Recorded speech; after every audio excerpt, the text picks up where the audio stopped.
a bell and a whistle on his computer. Yeah. I got a little post-it Did note we- right here hanging up that tells me to do it. Okay, we're recording now. All right, so anyway, for the financial report, it's always the last month because you're never going to get a match between the bank, as Connie says, because we have money coming in, money going out. You got to go to the previous month, and it's, you know, here we are in May, in the middle. Doing a financial report for May is not going to work. So you go back 1 month, and of course we skipped March though. So we did March and April in the spreadsheet. You'll see it there, and the numbers that Connie has on the match are perfect to the bank. So everything is good, folks. So can I have a motion to accept the financial report as read, please? I move Make a we, motion to accept it. All right, a second. second. All right, all in favor? Aye. Aye. Aye. All right, very good. Connie, do you have to go or?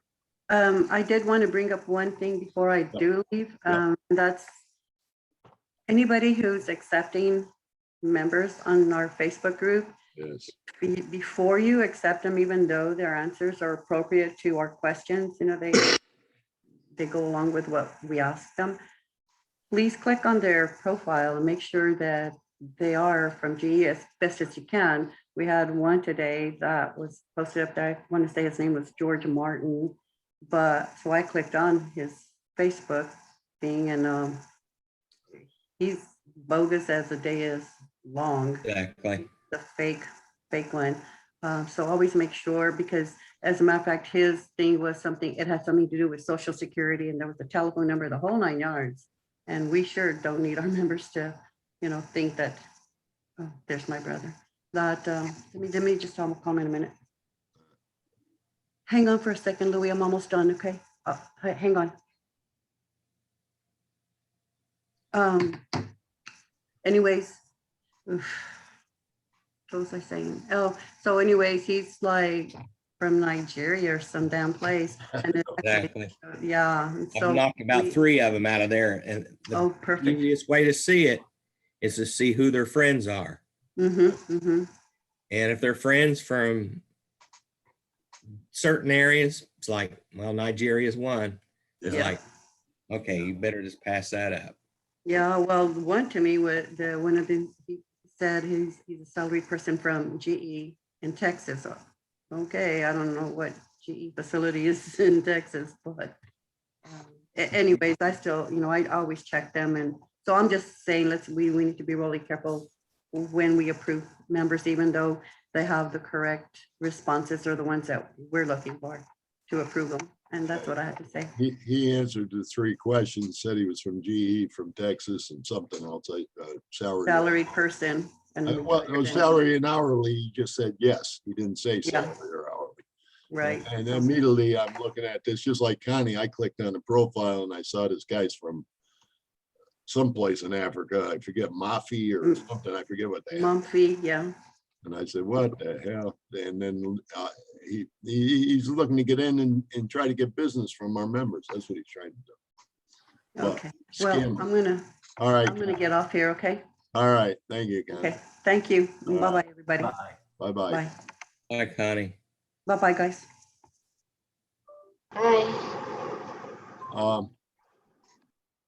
I don't know why she didn't share with you folks, but her brother passed away. So if anybody wants to send any kind of condolences or anything, you know, her address is all over our website or any of that kind of stuff. So it's up to you. But that was sad news, and she wanted to get on. She wanted to do a couple things, and then said she got to make that was her brother that called. So there's a ton of phone calls. So that's not happy news. I know what that's like. I'm sure all of you know what that's like. It's not a fun time. So I'm sure she can use our support. All right.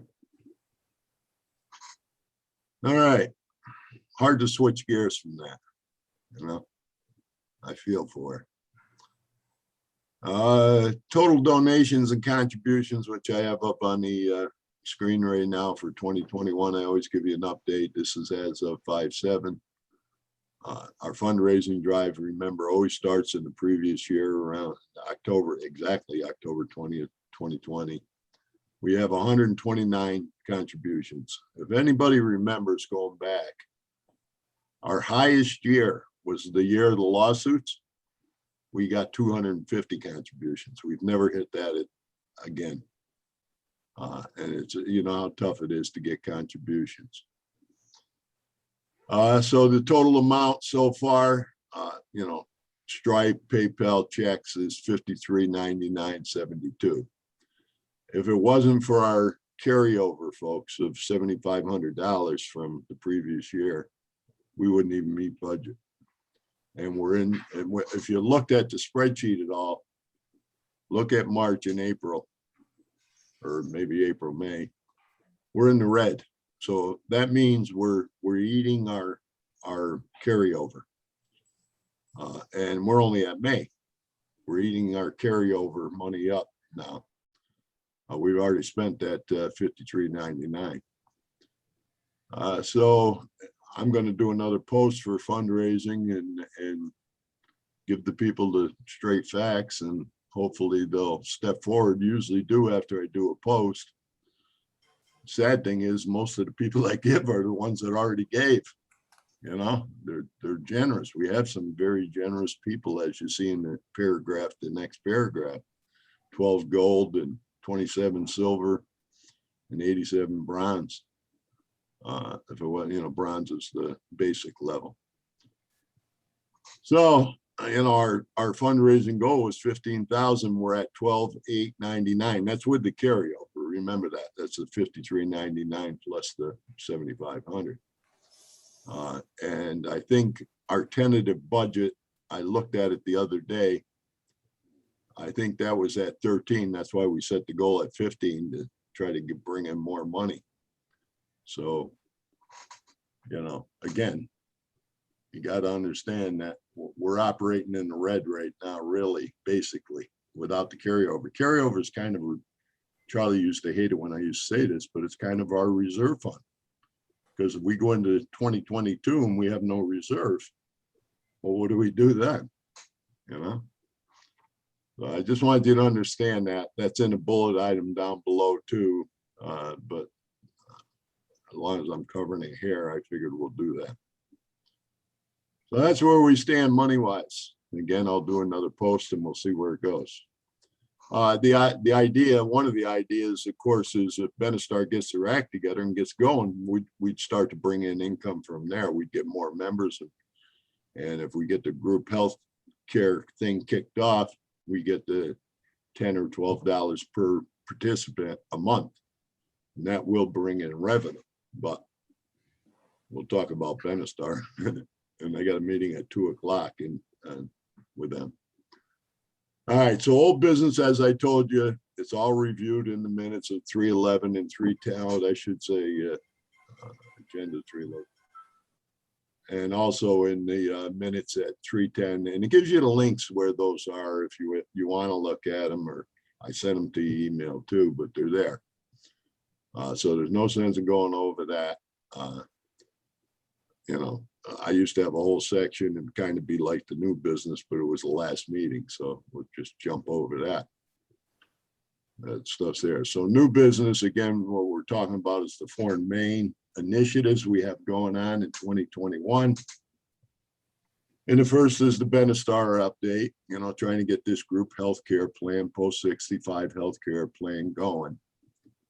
And we're still waiting on the Anthem GERBS policy agreement. We submitted between Ed Stone from a legal basis and myself, we submitted revisions and we're waiting for Benestar to give us, as Brian and I were talking before, maybe some of you got here, the policy agreement. Some of the wording had to change. The addendum has to include the options, the 3 options, the high premium, low copay, low premium, high copay, and if they just want one part, that's the 3 options, and the rates. any evidence of coverage addendum. And, you know, again, we signed the agreement with Benestar to be what they call in this other agreement, group designee. Our group designee, and in between company is Benestar. We already signed that. We got that all revised and signed. The policy agreement, again, we're waiting up for all those things. And I've told you before, you know, we've had like 4 delays with them, and I'm getting a little frustrated with them. And every time I ask him, you know, send me the policy agreement, and they send me the same darn thing, a generic policy agreement, not with all the specifics and all the changes. And I said, what the hell is the matter with these people? So today's going to be a come to Jesus meeting with them. We got to finalize this thing. We got to get going. This got to go off the plate here, for God's sake. So we're having a meeting with them today, this afternoon, 2 o'clock. If we don't have the policy agreement and it's not signed, then how can we move to marketing? How can we make an announcement? How can we have a webinar?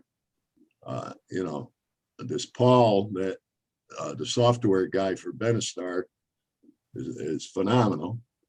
And he has this web crawler software where he said he already has collected 10,000 G retirees or dependents already and can get a lot more. And but we got to kick it off. You know, we got to get marketing. We got to finish the policy agreement, get marketing, have a webinar, and set the dates when that's going to happen and when we're going to start enrollment. Now, the last date was May 1st to kick it off. It was March 1st to do the marketing. We blew by that. I'm sorry, it was May 1st for the marketing and June 1st for the kickoff. But we've already blown by that day. So we're going to try and nail that down this afternoon, but that's the best update I can give you. Is there any questions on that? Brian, I know, did I answer your questions on that, Brian? Yeah, I mean, we got to know what the rates are, Yeah. and they need to be close to what they first told us last year, as a matter of fact. Yeah. Yeah. That's my only concern. You know, what's interesting, I agree with you, and that's exactly what they said. They said probably close to $100 on the better program and less than 100 on the other one. And then, of course, the third option with just one part, just Medicare, Medicare Advantage, actually, in this program, would be even cheaper than that because it's only one part. And they said it would be that way. But then the last meeting we had, I only had certain board members there, not to bother everybody and have everybody attend 1,000 meetings. But they said it'd be closer to 197. Now I went online and I used New York, my old address. I used New York and looked at the prices for Medicare Advantage on Medicare.gov, not on VIA's website, but on Medicare.gov, and they were much cheaper. So, and then when we had that meeting with GE, the spring meeting with GE on, what was it, April 23rd, they gave us a slide from VIA that was saying the average price for Medicare Advantage was $32. So going back to Brian's concern, it was my concern too. And I said to Ed, our lawyer there, I said, Ed, here's what I got on Medicare.gov, and here's what I got from VIA at the spring meeting. Their price seems awful high to us. And they told us originally it wouldn't be more than $100. So that'll be part of the discussion this afternoon. I don't know what's going on with Benestar. I'm getting frustrated with them, folks. All right. Any other questions on Benestar? Well, just if they come back and tell you that those prices are going to be closer to $200, I would hope that you don't sign anything until you get back with us, because that's unacceptable and it would never fly. Yeah, yeah. Yes, I definitely would say to them, all right, I'm bringing this agreement back to the board with the addendums, and we will have a board vote on this, whether to proceed or not proceed. Did you guys see this message We can hear you now. that I answered? Yeah, go ahead. Stanley asked a message about the people's been asking him about the insurance, but they don't have the, I don't see the question now, wait a minute. The RRA. They're not getting the VIA money from GE. Which, Are there any problems with that again? yeah, I don't think that'd make a difference either way. Yeah, that's $8,000. Stanley, can you hear me and can you talk? Guess not. Can't hear him. No, I'm working now. There you go. There you go. What it is, I got guys calling me, telling me, says, I hear that the GE Solutions has got a insurance that they are Okay. kind of letting people know about. Yeah.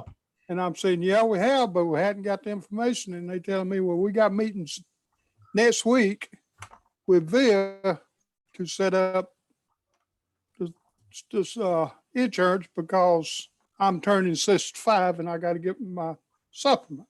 Yeah. And I'm saying, well, Benestar is supposed to be giving us a policy and all that kind of good stuff and they're supposed to be able to save us some money, but we still waiting on information. Yeah.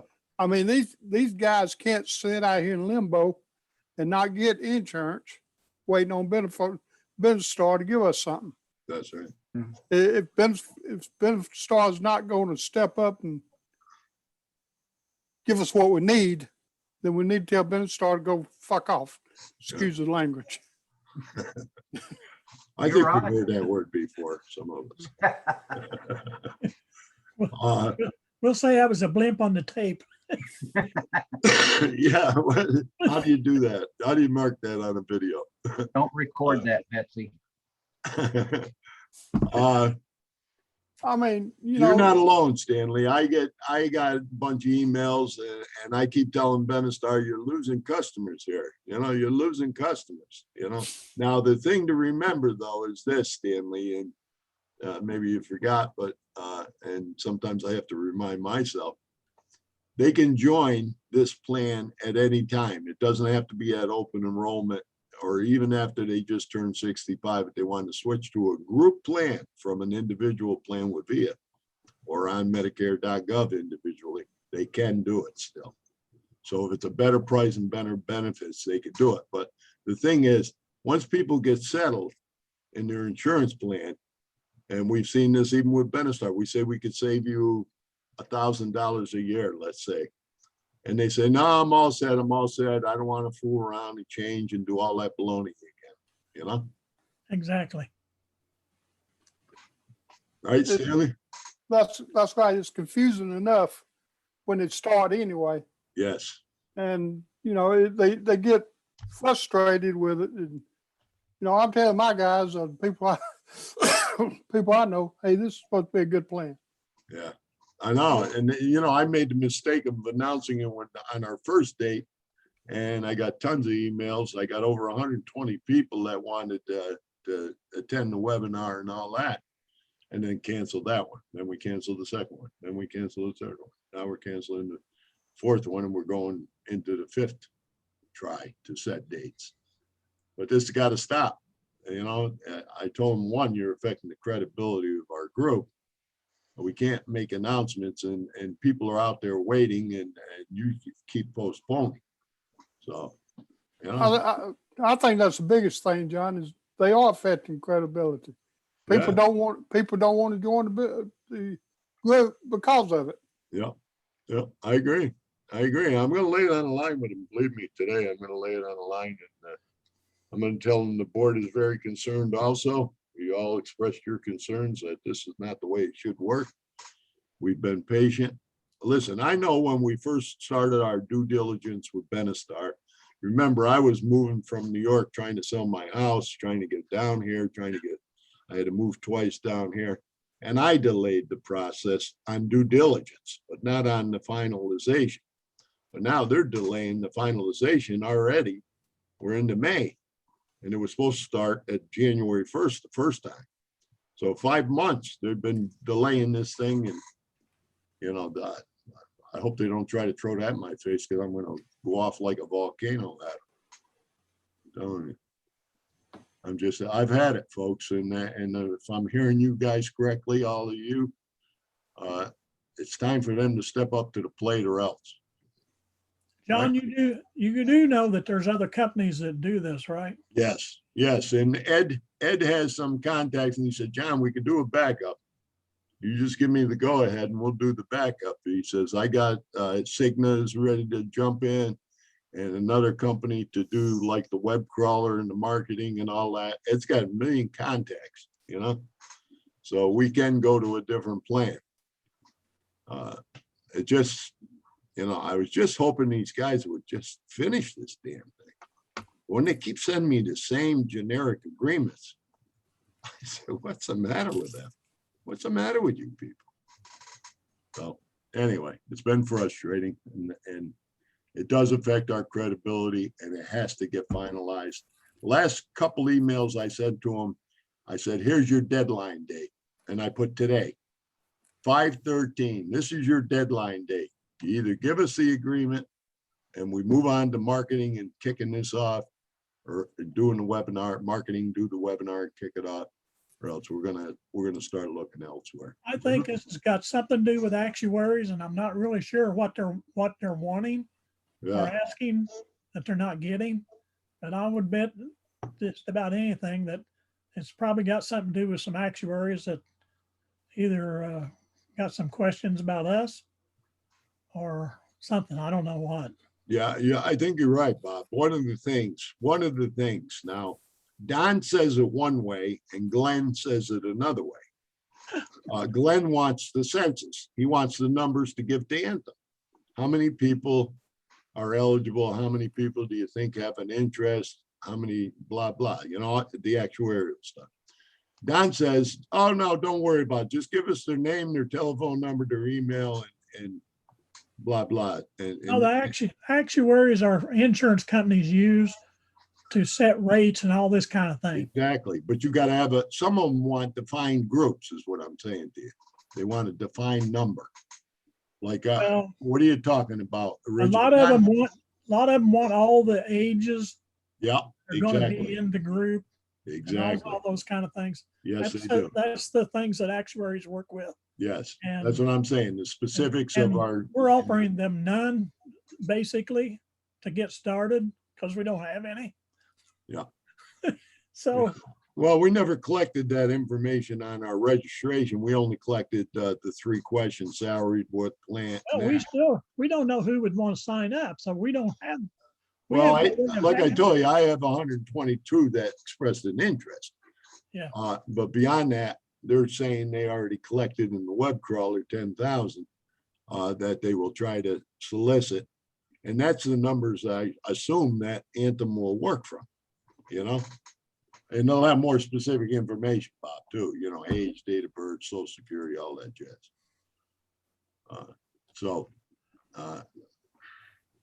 Was that a concern? Yeah, it was a concern. Glenn was saying it was a concern, but Don was saying it wasn't a concern. Well, where's the policy agreement? Where's the rates? Where is it? If it isn't a concern. So. All right, so hopefully this afternoon at 2 o'clock, we'll resolve these issues, folks. If not, I guess we're gonna have to move on, which is kind of sad after all the time we spent on this. All right, the second initiative, membership growth and revenue. I gave you a whole bunch of stuff before. We're cutting into the carryover. You know, I send a newsletter. We were using a company called MailPoet. They kept suspending us because they kept getting too many bounced emails. And I'm mentioning this because that's the way I get to the larger audience of our membership is through the email distribution. Sometimes on our Facebook group, we have 2,500 members on Facebook, but about 1,500 are active. And on a good post, you'll see 1.4, 1.5K that read the post. Other times you'll see a very small number. We get that from the insights from Facebook. But on our email distribution list, we have about 1,200 people that actually signed up the old Rage website and our new website. But in that, we're getting 60 right now, 60 bounced emails. I worked on this once before. It was much higher than that. So MailPoll kept suspending us. They said you got too many bounce emails. It affects your credibility, your reputation, our credibility, our reputation. Until you straighten it out, we're not going to reactivate your program. And I said, well, you know what? You can go shit in your hat. We'll get another program. We got a new program at about half the cost from GoDaddy called Email Marketing. And actually, I think it's got many more features that are better than MailPoll. So I tried to test email. If any of you saw it, I tried to test newsletter email and it went through good and no problems, no concerns. So that's one of the main ways I try to get to people when, besides Facebook, I mean, I do that and I do our formal website, but through the email. But if the people aren't going to straighten out their emails, that makes it a little difficult for us. You know what I'm saying? So some of them have full mailboxes, some of them have us marked as spam, you know, everything goes under bounce because that bounces the emails. So we're trying to straighten that out. You saw I did a post on Facebook and all that. If we're going to increase revenue and stuff, and if we're going to be able to communicate with our members, whether it's about the group healthcare or donations, fundraising, or any other important de-risking or anything else that we try to, they gotta respond in their emails, or at least have their emails open so we can talk to them. Maybe, John, if you send everybody and make it real big or something, well, we got a new mail server and we have to have everybody to opt in and say they want to get emails from us. Yeah, I did that, Bob. I did a post on that. I said, please resubscribe. We're getting bounced emails. Yeah, I saw that, but that's not the same as getting an email and then opting in or out of it. Yeah, well, it was about resubscribe, which meant that I was asking them to, you know, opt into our subscription list. But again, if they don't keep their mailboxes clean and they I don't, just thought that was confusing, the way you had it posted on our website. all right. And then you said that you're not going to share that information with anybody, but it's posted on our website. Well, I put it on a separate page just for them to look at, you know what I'm saying? So I said, listen, I don't want to do it on Facebook. I said, but it's on our formal website. If you want to see who you are, go there. I mean, how else could I do it? Well, I They went don't to the open their website email. without signing in and it just let me look right at it. Yeah. Well, I try to protect it, Bob, as best I could, because I can't send them an email because it bounces. So I can't send them an email. I don't want to put it on Facebook because then Okay, everybody sees well, it. I just told you what I found. Yeah, I that's know. all I'm telling you. I hear you. I know. I thought long and hard about it. I said, but somehow I got to get this message out. So that's part of the equation with fundraising and marketing and bringing in revenue. You know, again, and once we get done, if Benestar finalizes our agreements, we should be getting income there. As far as participation on our Facebook group and our website, between Stack Counter and on every Facebook page, they have a little tab there that says Facebook Insights. We're doing pretty good. I mean, people are looking. Whether they just look and then say, oh, geez, I got to send a donation, and well, that's a different story, you know. But they are looking, like the de-risking seminar, webinar. We had over 370 people look at that webinar, according to our Stack Counter, which is pretty good. So, you know, it works, it doesn't work, you know, depends on how the people feel, I guess. So I explained all this to you about the money we're eating into the carryover. we got to get more donations, or at the end of the year, or even before the end of the year, we'll be out of money. You know, we got other costs coming up, and we're only at May. So I keep working on it. Third initiative is the marketing campaign. Of course, the agreement's got to be done, as I've said, and then we get into a big marketing campaign. A new website design that Paul showed us. Really nice, really nice. Collects a lot of information. I wish I had to show to you that if you look at our formal website, the one that Paul did is phenomenal. It's just the way he designed it, did everything, and the menu and the table of contents or menu, what it does for us, it's pretty darn good.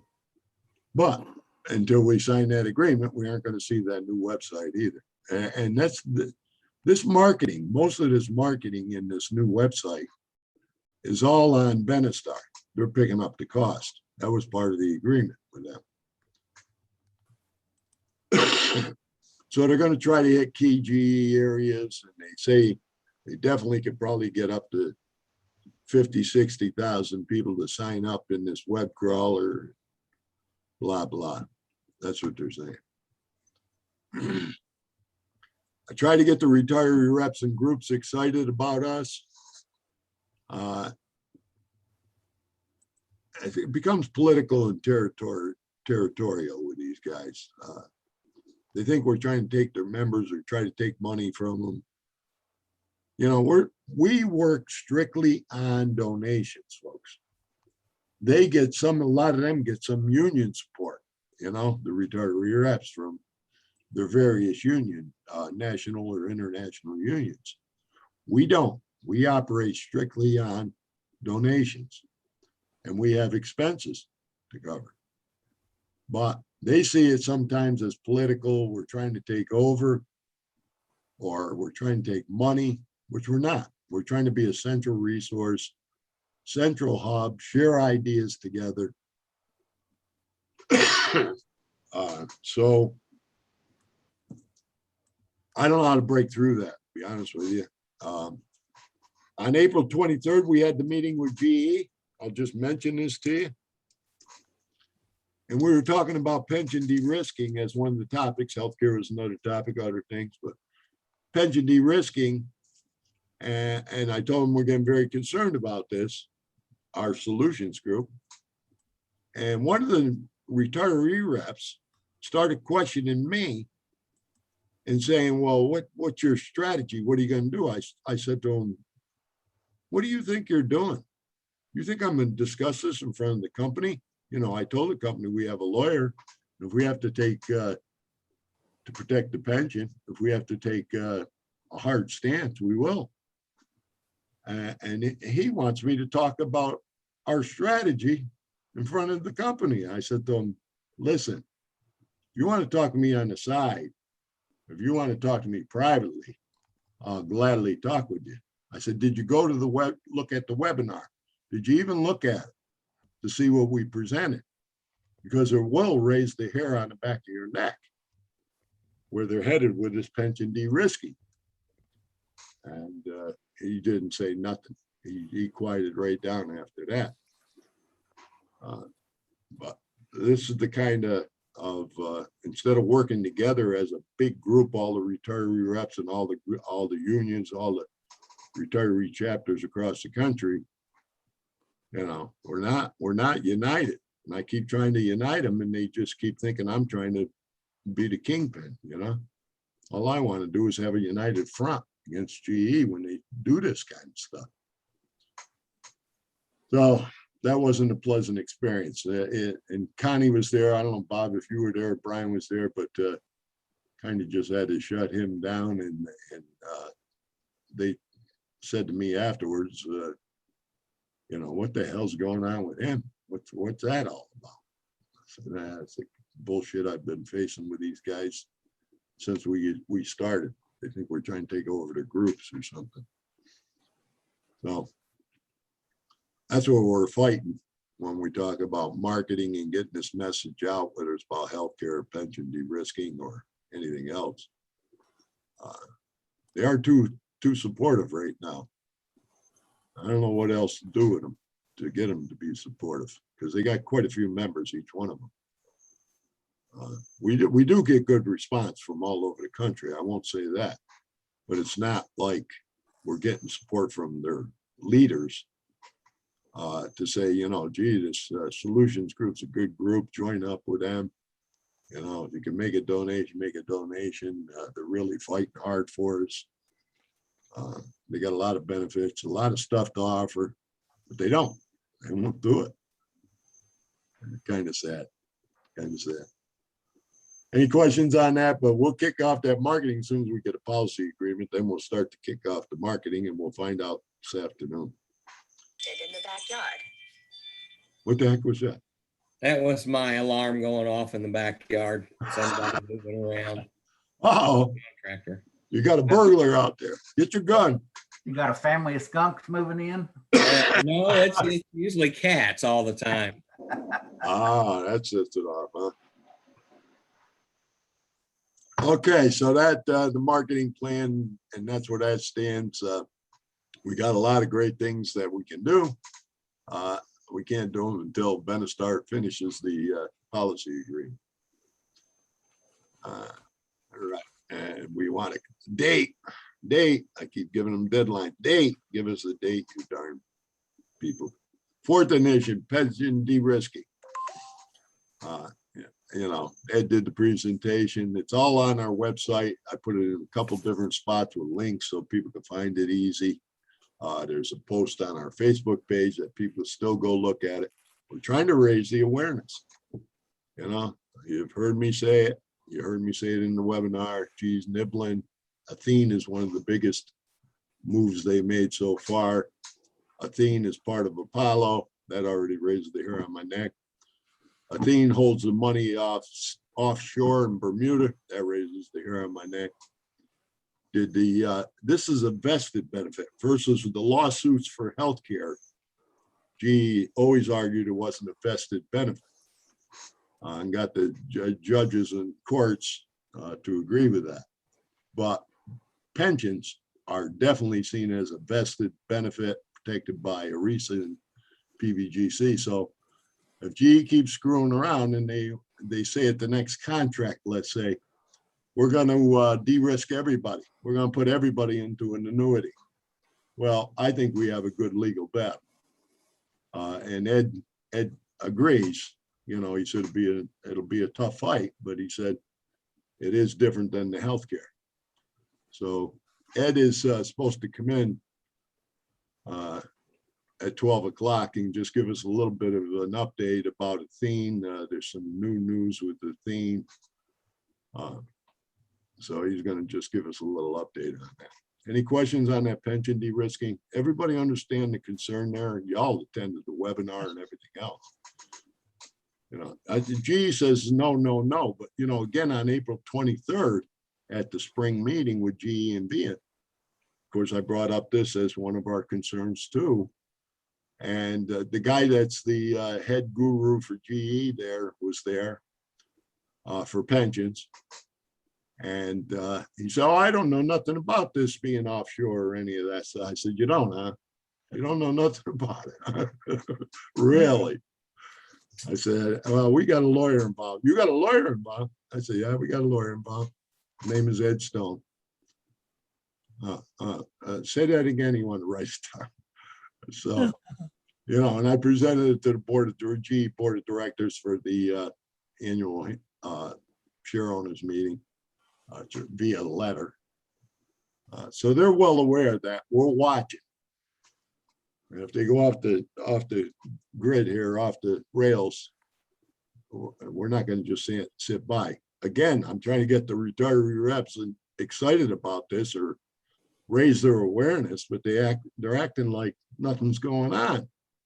You know, that's why I got into it with that one retiree rep. What's your strategy? What are you going to do? All right. Oh my God. I did notify the IUECWA division. They got a letter too, and I had a discussion with one of the staff members of the president. So there's a lot of people that are aware of this now. But GE will say yes to your face, and you know what they'll do behind your back. So remember that. They did it with healthcare, they'll do it with this. The 70,000 is to just, let's test the water, see how they react. How will they react? Last thing I think they want to see another lawsuit. But, you know, with their financial situation, especially in the bad publicity. So we'll see where that goes, folks, but we got to keep our concern and our awareness up, and we got to keep trying to build that support, which I keep trying. I tried to get some of the big newspapers, Wall Street Journal, Forbes, to write an article too, but they didn't respond. I'm surprised that they didn't respond, because they did the last time when GE hit the big deficit and all that, and they were calling and what's your opinion and blah, blah, but they don't seem to be too interested in what's going on right now with de-risking, which is surprising. Big newsletter, news media outlets. Okay, so all that stuff is available on the website. There's the link right there. You can see up on that. Next thing is held up, frustrated after 4 delays. I talked this to death. Setting the dates, the new website design, and there also we'll have a new, we talked about this, we'll have a new website hosting provider. It's called SiteGround. And I was pleased to hear Paul, the guru there, marketing guru for Penastar, saying they're very good. So he kind of supported our decision. and it's going to be cheaper. So, but that's all holding too. That's delayed until as I said above, the marketing is, or the agreement is done. Our name change progress, Kansas is done. I finally got through to IRS, 510. Every time I called IRS, the line would say, we are unavailable, try later, try tomorrow. And I tried many times. They won't answer the phone. No, They won't finally I answer- got through on You 510. got through? Yeah, 5 o'clock at night. And the guy took all the information. I said, listen, I sent a letter. And this is our second request. I sent the letter to get the name change done. You're holding up us changing over our bank, and we need that letter. And he checked, what was the name of your group before? What is it now? When did you send a letter? He said, well, you got to give it. He said, COVID. You know, that's everybody's excuse. Yeah. COVID. It'll probably take 30 to 60 days. I said, buddy, it's already been 90 days. We still don't have a letter. And he said, well, I'll put it in the record. Okay, it's in the record now. Probably be another 90 days. But that's holding us up to switching. The last piece was to switch the RCB bank over to the Gerb's name, Gerb's account. And we can't do it without the letter. But at least I got through. That's progress. All right. Any questions on that piece? No. Nothing. Okay. All the organizational documents, matter of fact, we got our new liability insurance policy for 2021. Excuse me. That's been updated.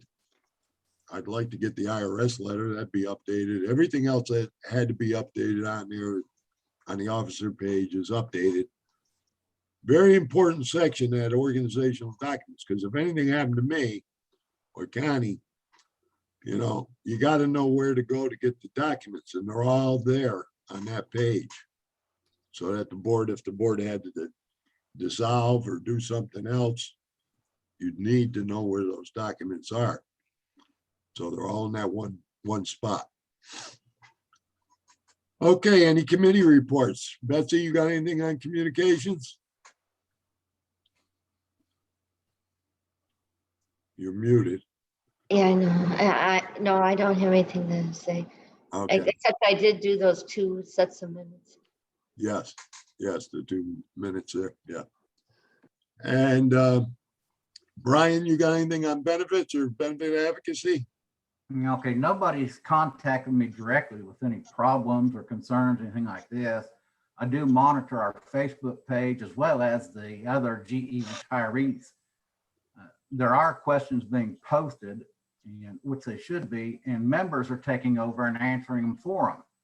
Yeah. I check to make sure that the responses are accurate and that they're getting the right info, and they are. So things have been working out okay that way.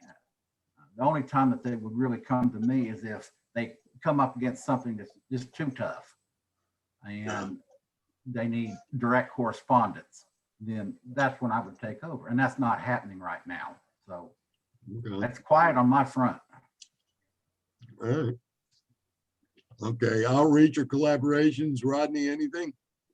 No, other than just monitoring the situation with GE with their stock. Yeah.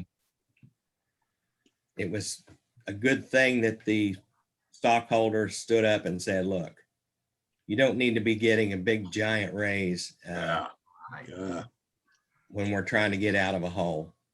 yeah. Uh, And They're part of that very- was with the split, right, Rodney? If he got the Right. split, he would have got even more. And that split, I haven't got any notification on. I've got certificate stock, and then I also have my saving security stock. And I haven't got any kind of info on that 8-to-1 split. Yeah. And they're being very tight-lipped about it. So it's just been real quiet. So Yeah, and from what I hear, the board can still go ahead and give the raise. They can still follow through, which I've heard they're following through on that reverse stock split. yeah, But only thing it's going to do if he's tied in with his bonus. raises and his bonus, well, when the stock goes from 8 shares and then down to 1 and goes up, he'll probably get a boost out of that. But Yeah. Yeah, that's why they're probably holding off until the board, and you know, we still have to keep calling them out and Yep. and letting them know what we think, because some of the other groups are a little bit too chicken shit to just stand up and say something. And you know what I was, if they don't stand up and say, look, we're watching you, then one day things will change and not be for the better. And it's like, well, where did that come from? So maybe it's because we're more of an activist group. Yeah. Pay attention to what's going on as opposed to Right. just letting things slide. you That's about know, all I got. I posted the GE share owners thing and Melody spoke, 2 retirees, I didn't catch their names, spoke about the cost of living increase for the pension, which he Culp immediately shot down. And then Kevin from Lynn spoke, but they didn't really talk about, other than those 2 guys in the middle, they didn't talk about retiree issues, whether it was healthcare, pension, or I was like, what the hell? Bill Frieda never got on there. He always speaks at this thing. And they don't speak at this the way they ran it. You had to submit the questions and they'll read the question and then Culp responded. And that was that. In the note I sent out to everybody, that was on the video, the slides and the audio. That was at 57 minutes and 21 seconds where the retirees started talking. Nothing like in person, nothing like raising the major issues like we normally do. I raised them, but they didn't read mine. And probably because I'm not a share owner. And that's why I had to do it the way I did, because I don't have a proxy. I used to have to get somebody else's proxy to attend the annual share owners meeting.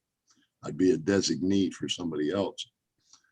But they did acknowledge the receipt of my letter of the board of directors. So we'll see if they, and I sent it to Kevin Cox, and as I told you, I sent it to the IUA, I sent a lot of people, but I brought it up at the annual share owners meeting. And normally issues like what Rodney was just talking about, a bunch of people would stand up. I mean, when we went to the annual, next year they're talking about in person again. When we went, we took over that meeting. We took it over. We were outside demonstrating, we were inside speaking, a bunch of us. And it's a lot different virtual. They read your question and Culper responds, and maybe they won't read your question. Or like mine, they wouldn't read my statement. John, buy you some stock. It's cheaper than dirt. Then you can speak all you want. Yeah, I know. That's what everybody said. You got rid of all of it? I said, yeah, I got rid of all of it. Yeah, and you should have kept one share, damn it. Yeah. Okay, Charlie's no longer with us, as you know. I should cross him out of there. Bob, any luck with this person that showed an interest in being a trustee? Nope. Nothing, huh? Okay. I sent two emails to them and never got an answer on either one of them. Okay. Well, that was Charlie's kind of designation to be the audit chairperson and the assist Connie with spreadsheets and stuff. I just, was trying to be as honest as I could. I didn't want somebody coming in thinking, well, I don't have to do anything. Yeah. So, Yeah. right? So I described a little bit, I Yeah. don't like surprises. So I assume most people, other people don't. Yeah. Yeah. And you told I remember your post and you said, we'll support you 100%. The board will support you. We'll help you in any way we can. So, Oh. I mean, what else can we say? I guess they wasn't interested. Yeah. Financial fundraising, PayPal, Connie's gone, but she gave you an update above, so she really doesn't need to add anything to that. Website approvals, Chatport has been shut down. Nobody was using it. I tried to get a refund, folks. They said, no, you signed an agreement for a year contract. I said, yeah, you signed. Yeah, I figured that's what it was. That Yeah, very seldom get a so- refund on those things. That was a tough one, but that kind of fell by the wayside. It's like a customer service portal, folks, is what it is. And again, on the website, if Benestar steps up to the plate, we'll have a new design and we'll be with a new provider. Bylaws in elections, there's not really nothing, right, Stanley? I mean, that don't happen till October. Stanley still here? Yeah, he's over there. Yeah, he's muted. I'm unmuted now. You're unmuted now, brother. All right. There's nothing until about October sometime. Okay. So don't nobody resign your position because Yeah, He hasn't introduced any of those people he brought with him. I know all those ninja people behind him. All right, so there's the meeting dates going forward for the rest of the year. I just list that there so you know if you want to mark your calendars or Outlook or whatever you use. I will tell you right now that I won't be available for the July 8th. July 8th? July 8th, I will not be there. Okay. You're going away? Yep, You rascal. yep. You're a rascal. You bringing the skunks with you? Hey,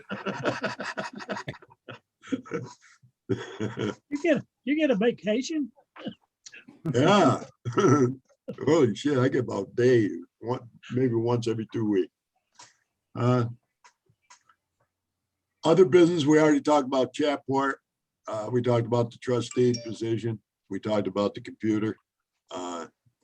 We talked about SiteGround hosting. Hopefully, we may have to go to them alone without Benestar. Much better price and includes maintenance and everything else. Right now, we pay for everything individually with GoDaddy. Email marketing, we shut down MailPoet. So this new program looks pretty darn good. Again, about half the cost, so we save money. Ed Stone's payment and fee, I told him, look at Ed, we don't expect you to do everything for free for us.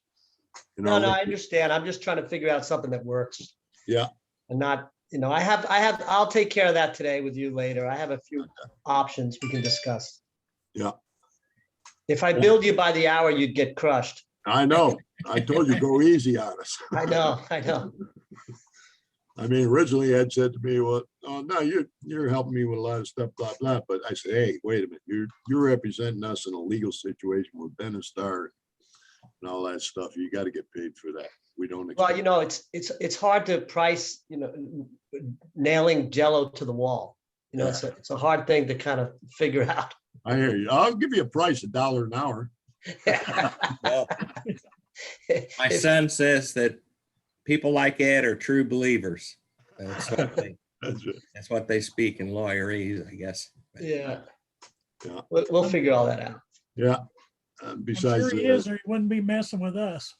besides all the Benestar, well, we got GE's, Dave wrote his name right down now, so we got GE's ears perked, we got the retirees rep ears perked about Ed.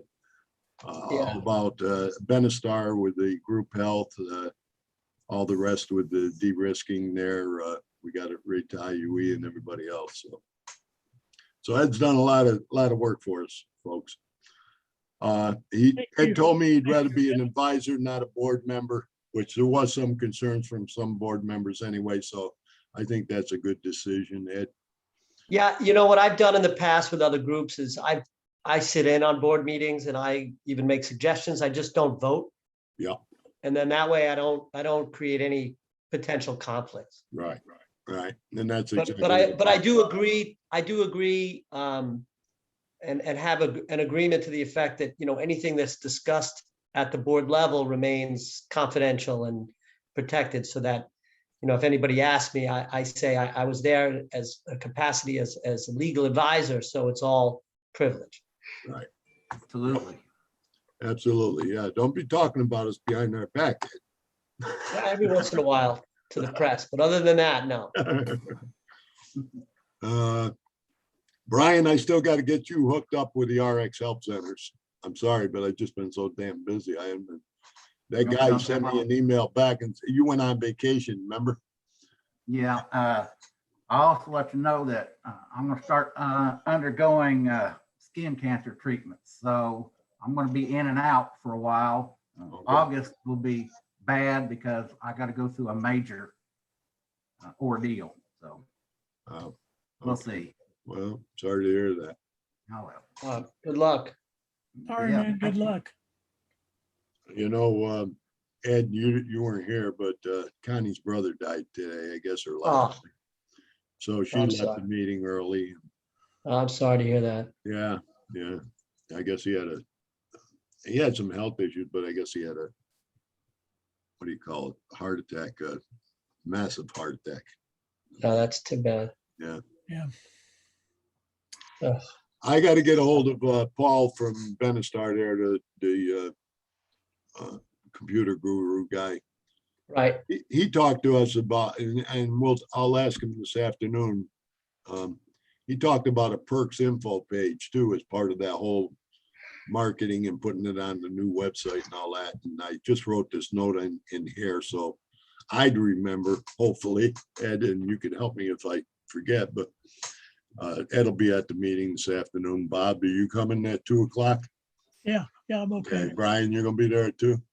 I'll try. There's no guarantee. All right. I'll try. Yeah, and Connie said she's gonna step back in. I told her she doesn't have to. She got enough to worry about with Yeah. her family. I said, Yeah. Connie, you don't have to come. All right, so I'm gonna let Ed give you kind of an update here, folks, on what's going on with the theme here, and then we'll close it out. Did you get that PowerPoint I sent you? I'm gonna have to look here. Hold on. I put in a couple interesting updates I wanted to just go through. All right, let's see. Let me go to, yeah, there it is. Okay. And I could go through it pretty quick. I'm not going to have to repeat everything, but I thought I would condense it so you could keep it You know, it's a little more specifically geared towards GE and Athene now. I'm opening it up right now and then I'll put it up. Okay, I'm just gonna close my door because my kids are coming home. Hold on. okay. Go back to Zoom. And stop sharing on that, and then I'll share the screen on your PowerPoint. I just opened the darn thing up. Let me see.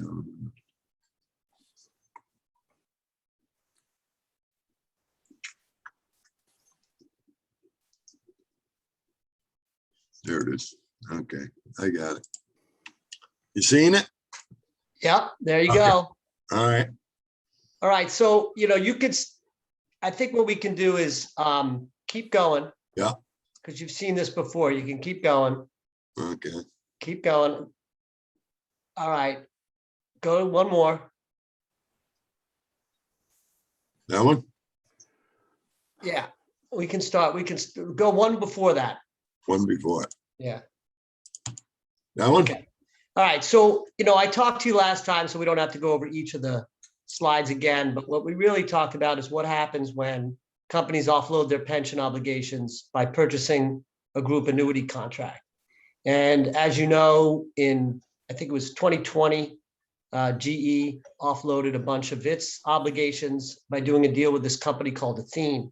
So I've been really closely following Athene and watching what they're doing, and looking frankly to try and figure out how it is they came to choose, how GE came to choose Athene and what process they went through. Now, we've uncovered a bunch of interesting things. I'm interested in talking to retirees who are actually impacted. So if you come across anyone, please send them our way.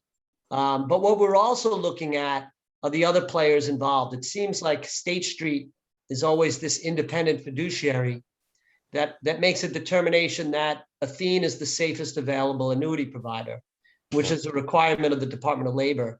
And it's one of the few remaining kind of fiduciary responsibilities that's involved in all this risk transfer business. Yeah. But the real reason we look at this is because when you have your pension, you get a lot of benefits that arise out of ERISA.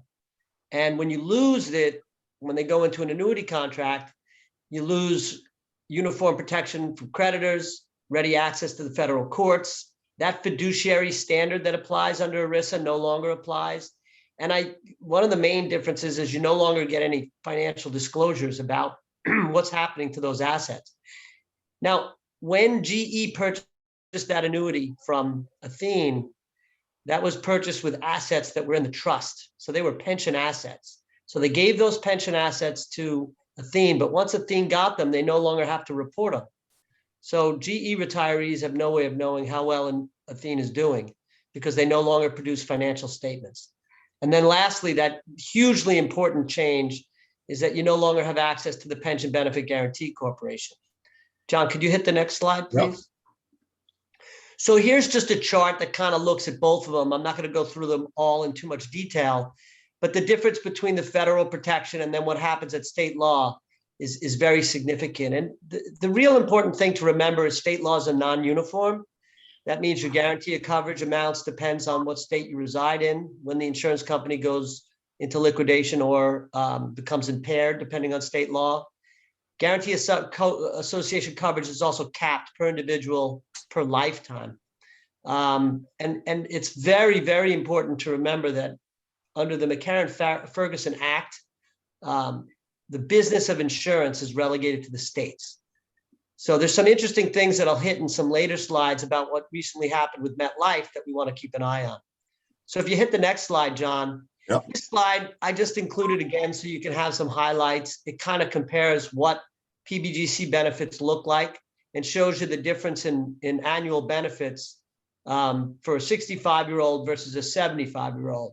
And the importance of this is just to stress that while PBGC benefits are capped by statute, they increase as a function of age.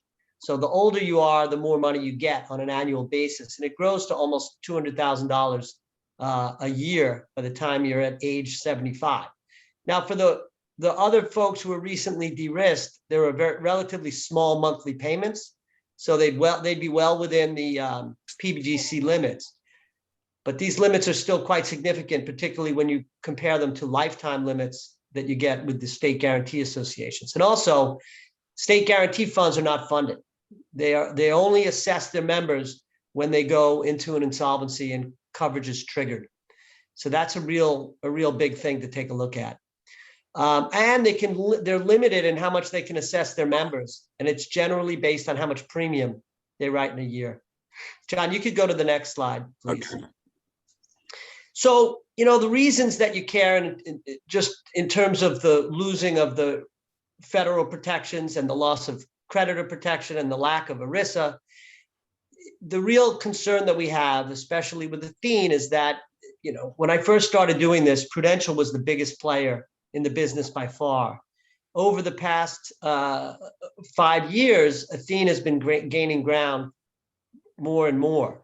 And, if things continue the way they're looking right now, Athene could outpace Prudential as being, one of the bigger players. And the problem that I have with companies like MetLife, Prudential, and Athene, they're all publicly traded life insurance companies. They're not mutual companies, who exist for the benefit of their policyholders. They serve their shareholders.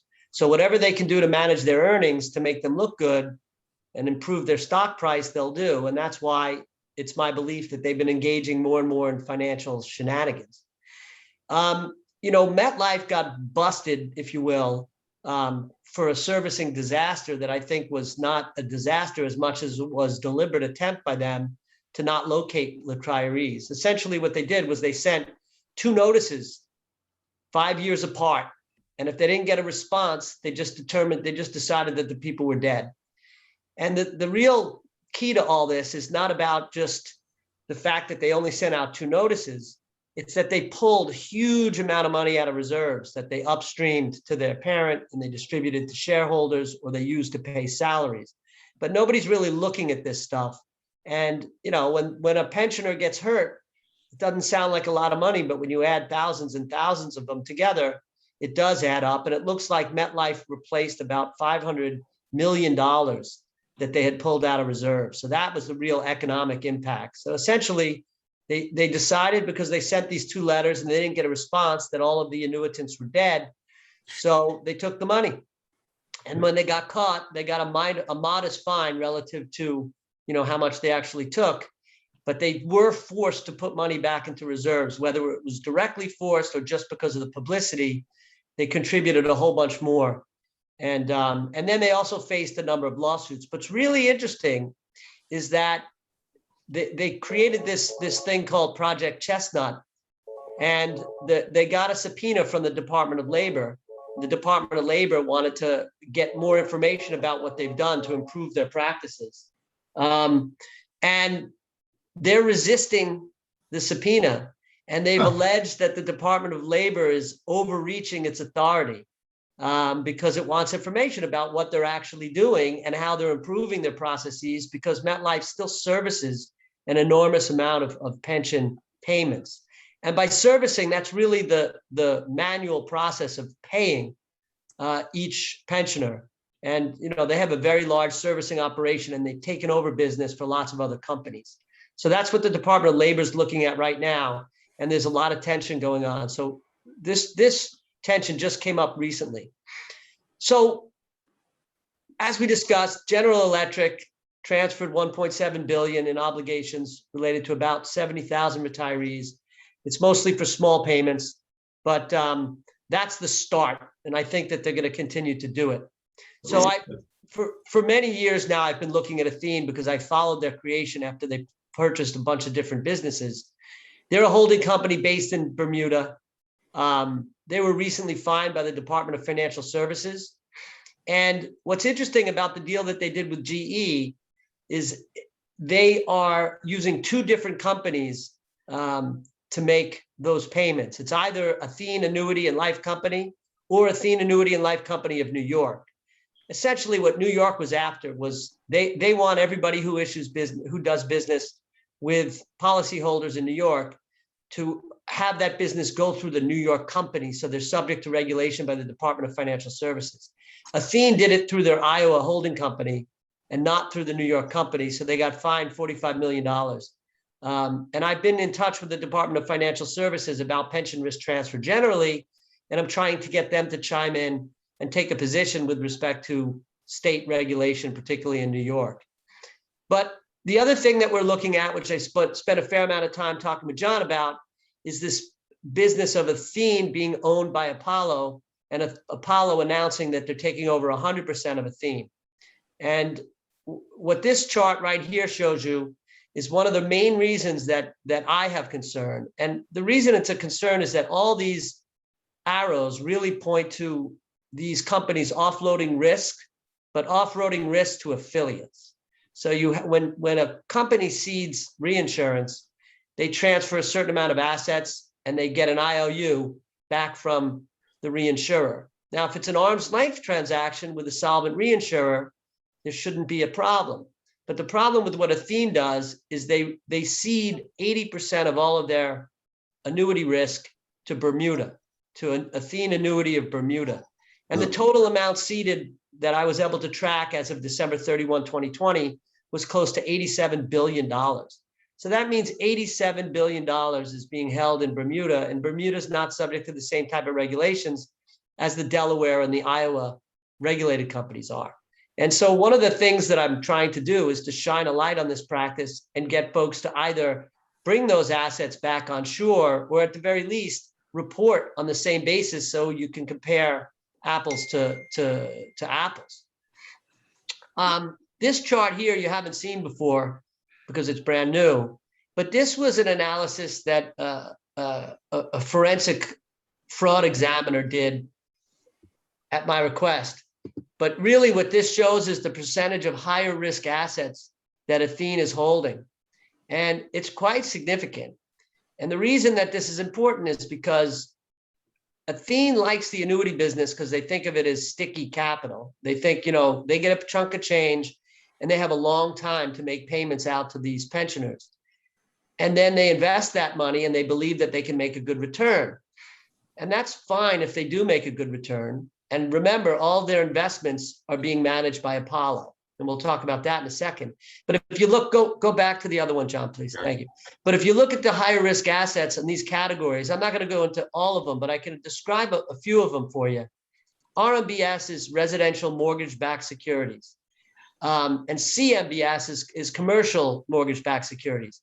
These are the instruments that really led to the financial crisis in 2008, right? These were all kinds of instruments that were bundled together and sold off as securities.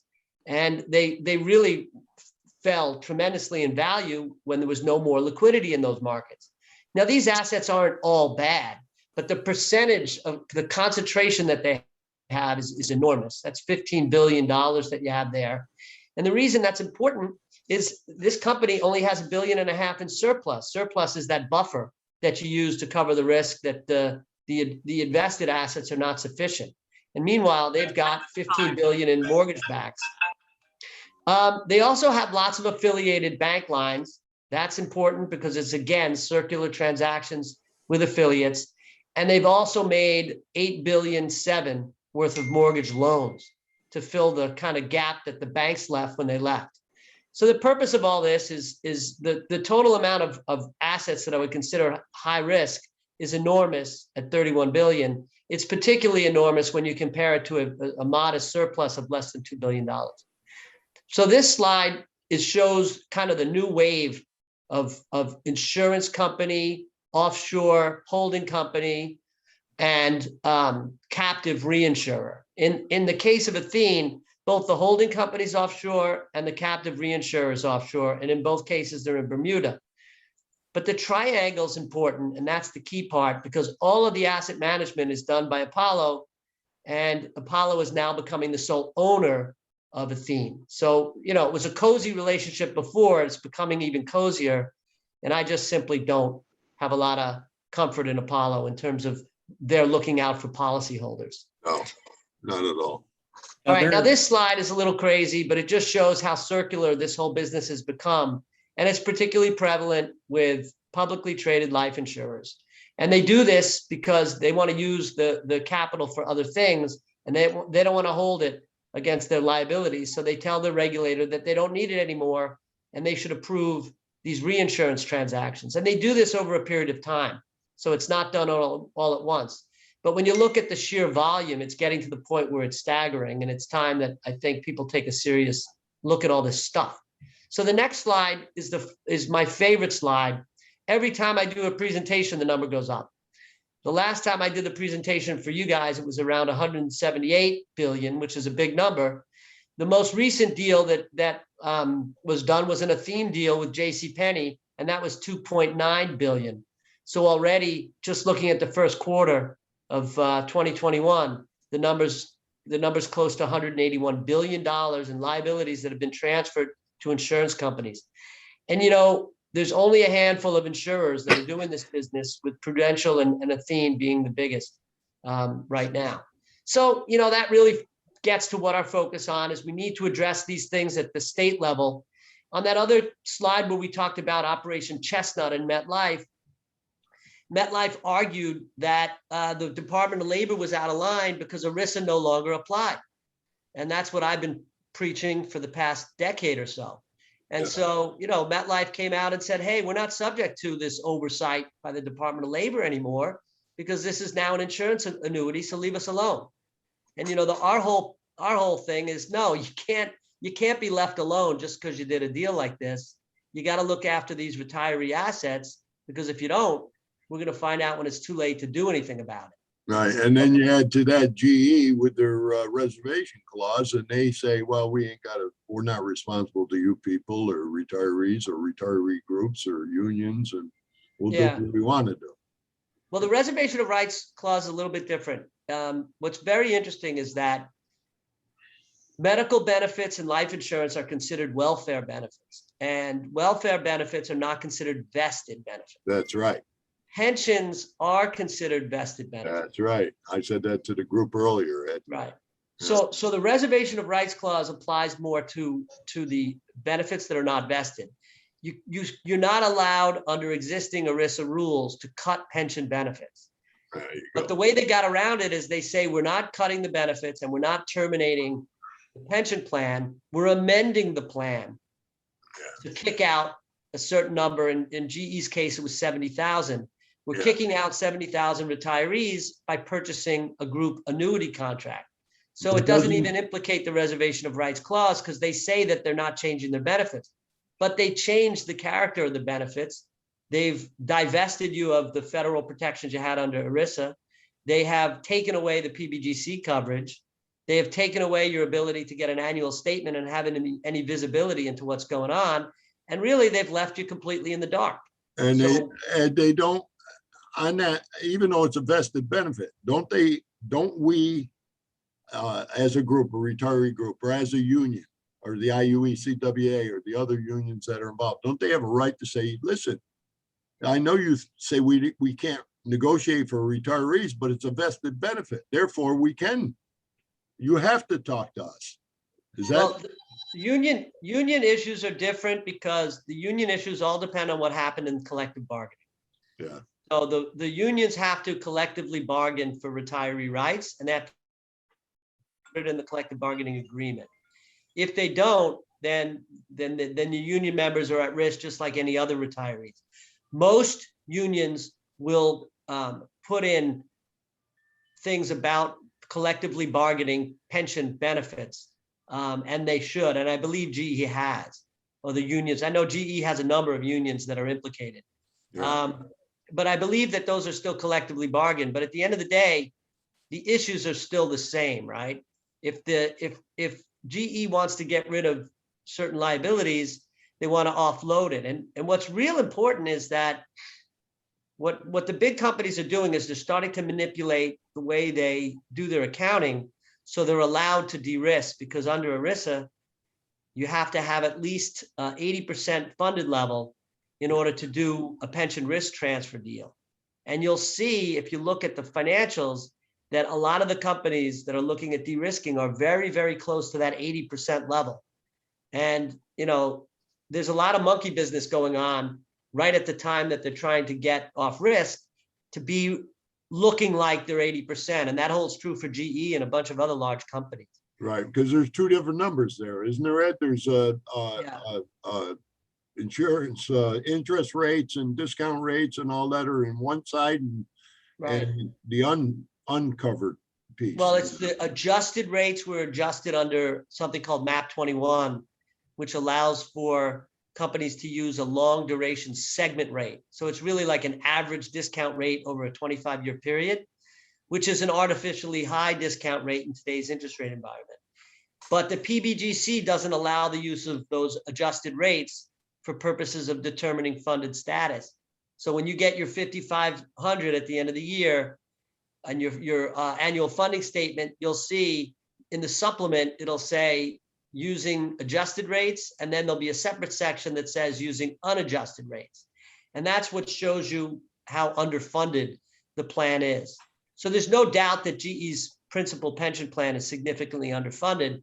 The question is how much, and that really depends on, which discount rate you use. But the main purpose of all of this is that retiree groups like yourselves, you got to be vocal and you got to try and shine a light on this stuff, because you're playing around with discount rates, but really what you're playing around with is retiree benefits going out decades. And if you don't shine a light on it now, I'm afraid there'll be a problem when it's too late. That's right. The real next crisis that I see coming is in the long-term healthcare blow up, putting enormous strain, on companies who have those ongoing obligations and on insurance companies. So, my goal is to shine a light on this stuff, make folks, transparent and accountable. We're not going to stop people from transferring risk to insurance companies, but we want it done in a way where, we're holding people accountable. So we're going to have to do things at a state level. We're also looking to do things on the federal level. There's currently a bill in New York. I'm going to come back to you guys and ask you to send a memorandum in support to Assemblyman Peter Abadi and also to Senator Gunardes. Those are the two sponsors. All you need to say is basically, hey, I'm a GE retiree and we're concerned about de-risking and we support this legislation. And I'll put that all together, but that is pending now. And our goal is to get the insurance committee to take action. New York has two very strong groups lobbying against all pension risk transfer legislation. One of them is called Lyconi. That's the Life Insurance Council in New York.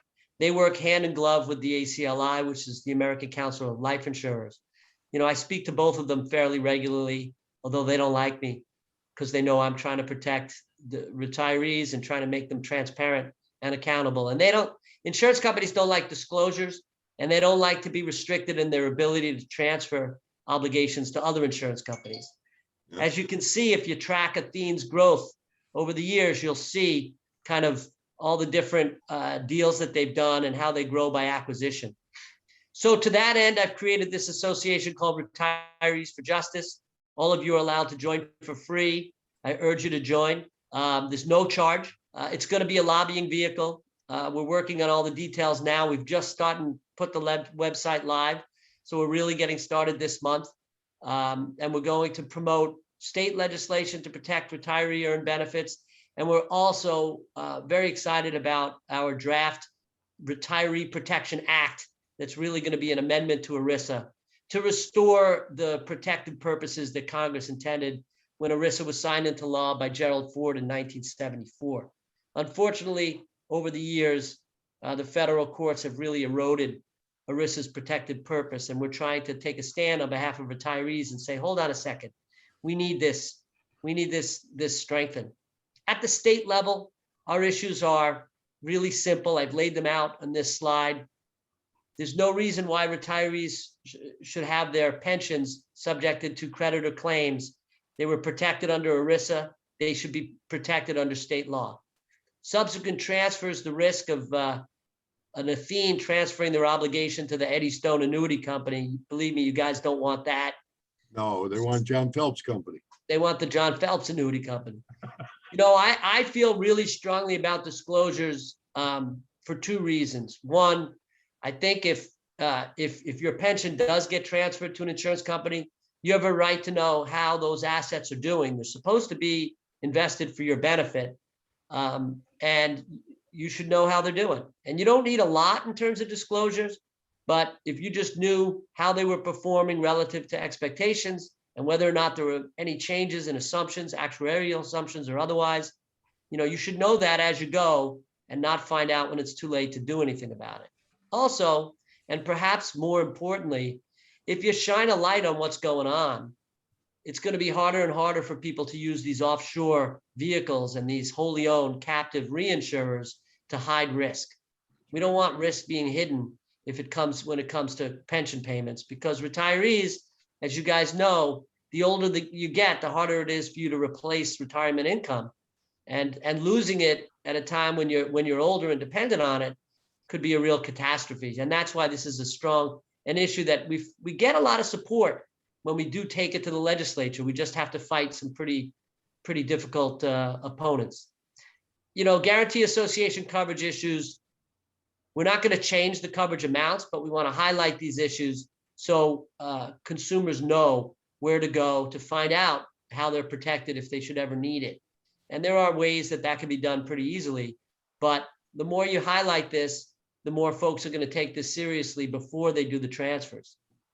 And I'm also, in my ERISA amendment, trying to make the companies that offload these obligations responsible in the event that the insurance company fails, because they're telling everybody that there's no risk. Well, that's fine. So there's no risk to you taking on that exposure if there's a problem down the road. They haven't really supported me in that effort so far. And then finally, I think it's important to hold insurance companies to fiduciary standards. Insurance companies very often take the place that they're not a fiduciary to their policyholders, that the policyholders that they're involved with are just business transactions. But with a pension under ERISA, clearly plan participants were entitled to fiduciary protections, and under ERISA was the highest protections in the land. That shouldn't be lost just because the company decided to do a deal with an insurance company. So these are really the key issues that we're going to hammer home, starting now. And then we've already started, but we're really going to step it up in coming months. And next year, we plan to introduce a whole host of state bills and then this Retiree Protection Act that I hope you guys will all sign on and support. Ed, Ed and I were doing some investigation into the going further than the annual report into what's called Form 1055, Ed?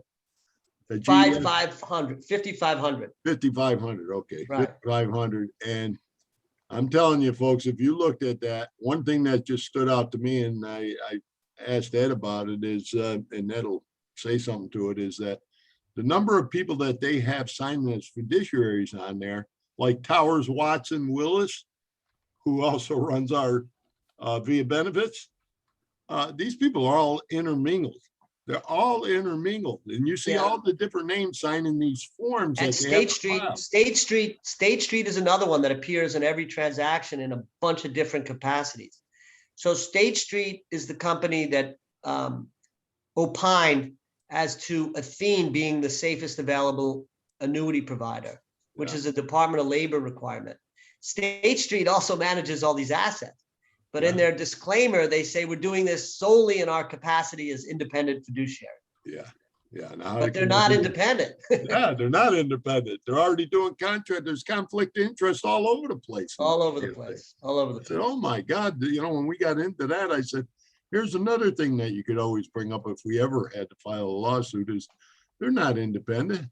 These fiduciaries are not independent at all. They have a conflict of interest here. Yeah, and one of the things that John and I have discussed, is kind of to keep an eye on this for GE, and this kind of ties into what you guys were talking about before, about either being more vocal in your proxy battles or, speaking up at those annual meetings.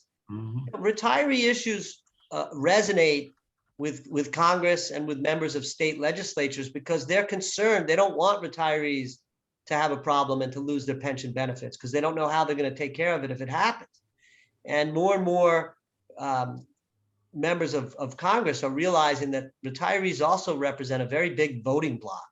Yes. So it's time. Now is the right time to really be out there and say, hey, you want our votes? That's fine. Take care of our issues. Here Yeah. are our issues. You We're being know- kicked to the curb. We're being kicked to the curb, and you Exactly. gotta help us.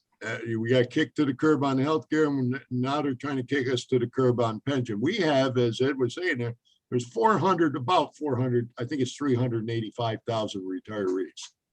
And I forget the breakdown of the ones that are actually retired now, and then there's a certain number, like 120 coming out in the future. That number's dropped down. You know why that number drops down? Is we have 10 to 12,000 retirees die a year. 10 to 12,000 a year. So in 20 years, we're all going to be gone, and GE's not going to have to worry about this stuff anymore, about retirees and healthcare or pensions or anything else. But right now, to protect ourselves, like Ed said, we have a big group, bigger than the active, bigger than the unions, bigger than any of them. If we stand together united and we raise our voice about this stuff, then I think we can get GE's attention, or at least slow them down on this process, do something. Right? Ed? But yeah, there's no doubt. And look, GE, they have a host of issues that they have to deal with. They don't want this dominating the headlines. Exactly. And the more vocal you are, and listen, you're not asking for, the main thing to remember is you're not asking for a handout. You're not asking for anything more than what you earned. They're the ones who said, we're taking away your health care, we're taking away your life insurance. And now they're offloading your pension. You're just saying, hold on a second. We worked for this company, we built these companies, we had a hand in growing this entity, and we shouldn't be kicked to the curb, and you shouldn't be able to get off risk without consequences. And one of the things that some of my other clients have done in the proxy area is they have been very vocal about executive compensation. And they just there's a proxy vote going on with Verizon right now, where they're saying, hey, we want to limit these golden parachutes for people who are terminated to 2.9 times your salary and your bonuses, because they're giving these guys who are leaving enormous payouts. Meanwhile, they're cutting the retiree benefits. Yeah. So I do think it's something that we can work together on in getting more vocal at the next annual meeting. And maybe, your group could buy some shares, or members could use shares that they own. But if you've owned the shares for a while, you can be pretty effective in the proxy battle. Yeah. Well, and they have to listen. They might vote you down, but they're going to have to listen. Whether it was, I forget the proxy that Kevin Mahar from the Lynn plant put in that one time, but that's where we got the national retiree rep and GE and VIA meeting started from that, because they compromised with Kevin. If you drop your proxy, and again, I can't remember the specifics of the proxy, but we will give you that meeting. And now we've increased it to 2 times a year.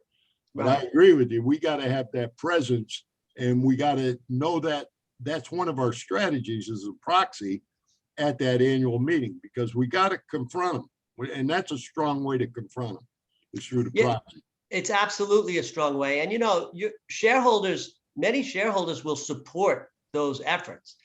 You got to be careful about what you ask for and how you do it. But sometimes you'll get a lot of support. So it won't be just retirees alone, because other shareholders don't want, ridiculous executive compensation, because they think it takes away from, what the company needs to pay its rank and file workers and what it needs to be competitive. Yeah. So if you pay the CEO, $10 billion and nobody else wants to work for the company, it's hard for the company to thrive. Well, that's what happened at the last annual share owners meeting, and Rodney brought it up earlier. I don't know if you were on then, but Culp was denied his bonus, and that holds up the 8-to-1 split and everything else. So GE's got to rethink that. Now, we know they can go ahead by a board decision, but the share owners made it very clear that they're not happy with him taking more money when we're just keeping our head above water as GE. You know what I'm saying? Right. So those proxies do work. Yeah. So, the more vocal you are, the more people will start to pay attention. And I do think that the key thing is to remember that retirees vote early and they vote often.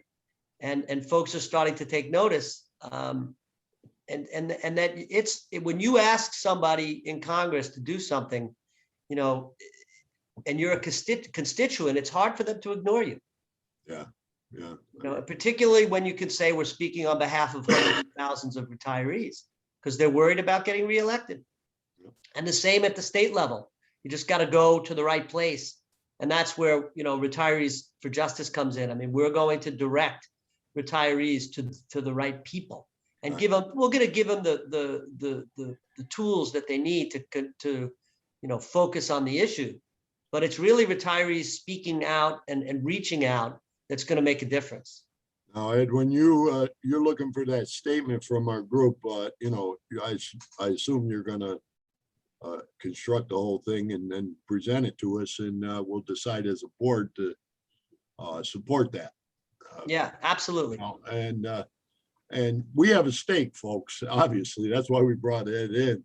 We have a stake to protect our pensions here, and then Retirees for Justice is going to be one of the tools we're going to use in that. This is not just about a promotion to get Ed some members in this organization, which I'm going to be part of, but it's about protecting your pensions. It really is about that.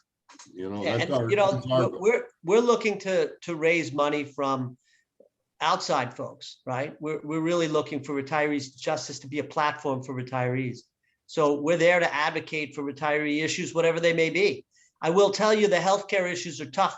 They're tough battles because most of the cases have been lost. Yeah. And that's because of those reservation of rights clauses. I mean, we're going to try to address that with ERISA amendments, but we still want to know whatever issues are impacting retirees' daily lives. We want to know about it and try and figure out if we can address them. But on the pension side, we're going to be very strong. And on the amend ERISA side, we're going to try and bring in partners to help us make this a big deal. Because it's not lost on folks that ERISA has been eroded, and you know, we need to put some of the teeth back into it. Yeah. Bob had a question. Go ahead, Bob. I just wanted to tell Ed I might be his newest member. Right. Well, we're excited to have you. You know, we're brand new. This is something I thought up 2 years ago, but I just had to kind of do it. Because it's, you know, I've been before the bunch of different state legislatures. I've spoken before the ERISA Advisory Council. I've spoken with the Department of Labor, with the Pension Rights Organization. Everybody acknowledges that these issues are real, but people have a hard time mobilizing around a strategy to actually do something about it. But when retirees speak out, you know, people are listening. And I'm very excited about it. We've got a great team. We got a bunch of people involved, and we have some interesting announcements that are coming out about what we're going to be able to offer. And, you know, we're working with Aetna on some really interesting products, and we're going to try and offer these things to all retirees, no matter where they are. And any particular cause that's important to you guys, there's no problem. Our goal is to actually help you guys build your membership. Right? Because we're free to any retiree, but we want to help you build your membership. So if you want us to take on a particular matter that's important to GE, we'll do it in a heartbeat. Now, Ed, when you have once you start having your monthly board meetings, are members allowed to come to them? If you're doing them virtual online, are they allowed to come to those meetings? Not initially until we get it all organized, but yes, eventually starting next year, we'll have regular meetings where anybody can join. Okay. And we'll set up the whole protocol so that way anybody who wants to join in can. So previous to that, if they have a concern, they do it through like me to you. No, they can come directly to us. All It's just the initial formation board meetings. We're going to set up the structure, figure it all out, and then we'll start inviting. Just the first couple monthly meetings, we're not going to do available to everybody until we got our act together a little bit more. Okay. Not that I don't think our act's together, but we want to get a little bit more, you know, organized before we invite everybody, because otherwise the meetings, you know, can go multiple directions. We've got a bunch of professionals that have volunteered to help out, very impressive folks. And so we want to get all of that squared away and work out all the kinks before we invite everybody to join. Someday, Ed, I'll have to get you into one of the retiree rep meetings with GE and you can see how it goes in all directions. Oh my God. It's not focused at all. That was one of my goals, was to have a united agenda and present it. No, we ain't doing that. We ain't doing that. So, oh my God. What are you gonna do? Okay, well, listen, I think Bob, someone beat you to the fastest membership here. Stan the man. Yeah, He's and the by the ninja. way, I have a separate, oh, look at that. What? Oh, Hi. who's yours? Who's yours? Indiana Bob. We University got soccer team, Hoosers. Indiana University men's soccer team are in the Final Four for the Wow. championship for the 21st time. this Wow, weekend. Very good. that's awesome. Very good. Anybody else have a question for Ed? Everybody? got it? Ed, how are you guys planning on to pay for this? I mean, it's almost like you're doing it free and No, I mean, we have a bunch of organizations who are gonna contribute. And so we're looking for more and more, and we are gonna look for donations, but they're all gonna be voluntary. We have a few corporations who are going to provide funding, and they already have. So we're gonna look for groups to help us with funding, and we're gonna also look for folks like, folks who provide services that are beneficial to retirees to contribute. sounds great. That's gonna be a whole separate side of the business that fortunately I'm not gonna have anything to do with, but I've seen I mean, it. I'll have something to do with, but it's not gonna be just dependent on me. I've seen it, Ed. There's a button on there where you can donate. Yes. And you could, no amount is too small. Well, I got $10. Don't worry about it. Listen, $10 from 10,000 people is a lot of money. That's our view. And, I have talked to a few folks, it's interesting. I work with some insurance folks who don't like the publicly traded life insurance companies for the reasons that I've articulated in the past, but they work with fraternal organizations and mutuals, and they're very interested in promoting retirees for justice, and that might be a way for them to generate some business for them. And so as long as we vet the folks who come on, we're happy to have corporate sponsors and other folks contribute. Right. That's an interesting thing because Ed and I have been talking about life insurance for retirees and doing it in a way that's really cost effective for retirees. And we are going to look at that issue so that anybody wants to supplement whatever kind of life insurance you get right now, which geez, put us down to bare bones minimum, to supplement that. Hopefully we're going to have an offer to give to retirees in that area. Yeah. Well, we already have a commitment for what's called a final expense policy, which is not everything that retirees need, but at least it's something. So we have a group that's going to be offering that. We should finalize that before the next renewal period. So it'll be over the summer. We should have all the details on that, and that'll be available to anybody who joins. Yeah. So what I'm saying there is, when he said bring up any topics, because we're looking at everything for you guys, long-term, that, whatever, health insurance, And we're looking at other life insurance products too, because I think I'm seeing every day retirees are having their life insurance benefits cut. Yep. Yes, Bob. I used to be a licensed insurance agent. So those final expense policies, if you've got good health, don't do them. Do a regular life insurance policy. Yeah. If you're in Nothing good health, against- I agree.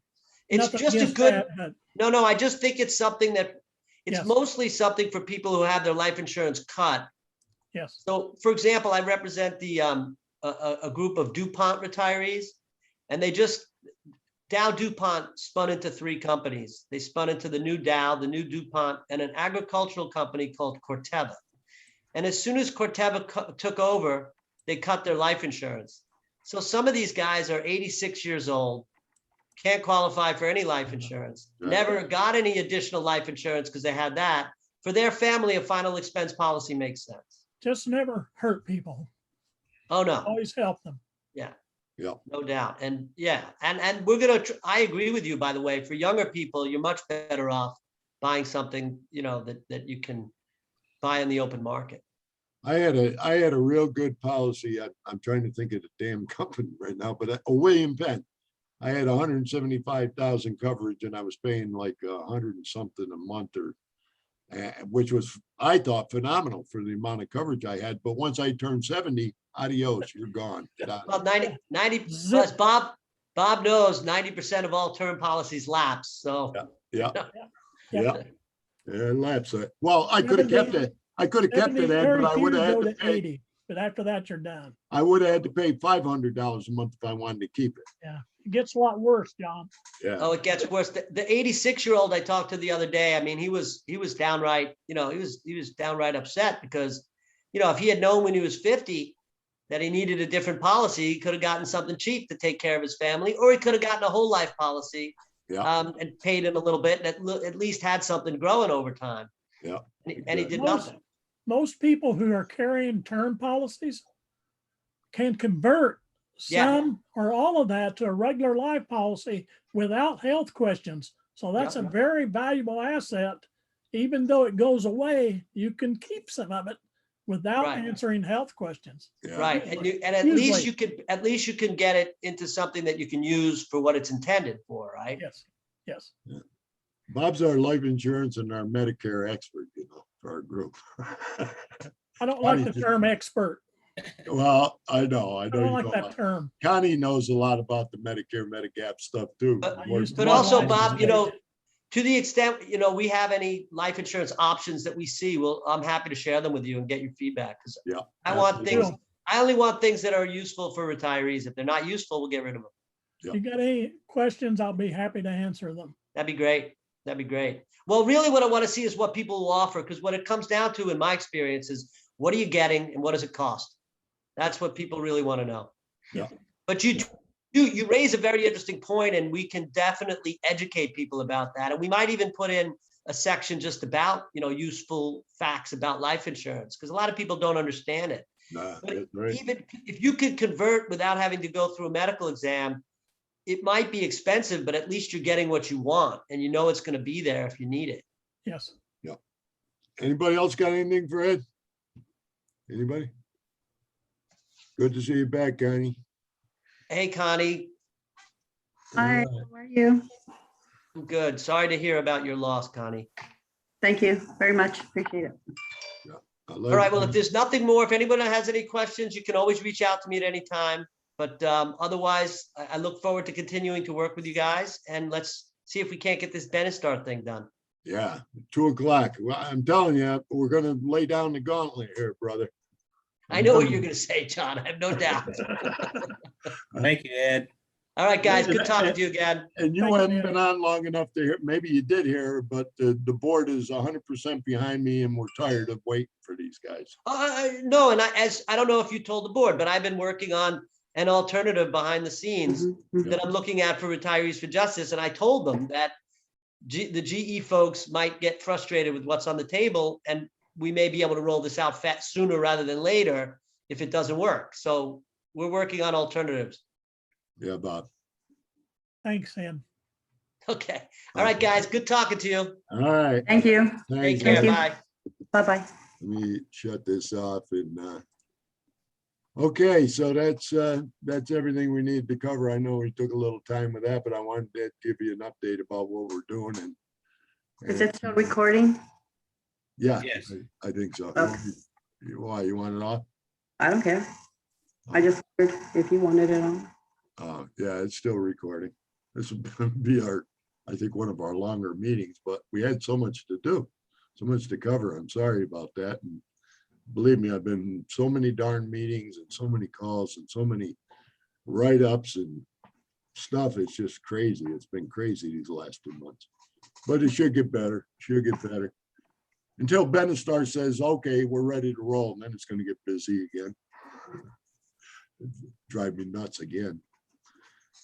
All right, so if that's it, then nobody else has anything they want to bring up. I need a motion to adjourn and we can move Make a forward. motion, we adjourn. Okay, I second it. second, all in favor? Aye. Aye. Bye. All right, folks, thank you. I know some of you I'm gonna see at 2:00 with Benistar It'll be there and Connie may drop in and Bob Yeah, and Brian said maybe too, but there'll be enough of it Um, there, but I'll lay down the gauntlet with him, so. well, so far it looks like I should be able to get on. I've tried to take it as much as I could today, for today anyways, for a little bit. But if I get a phone call, of course, I'll just, Well, we're all here for you, Connie. You need us. I we're all appreciate here. that. Okay, Okay, all righty. Thank you, everybody. I'm gonna Goodbye. stop the Okay. meeting and stop the recording. All right, Goodbye. okay, Thanks, yeah, John. bye-bye. bye-bye. All right, I'll send you a message. All right.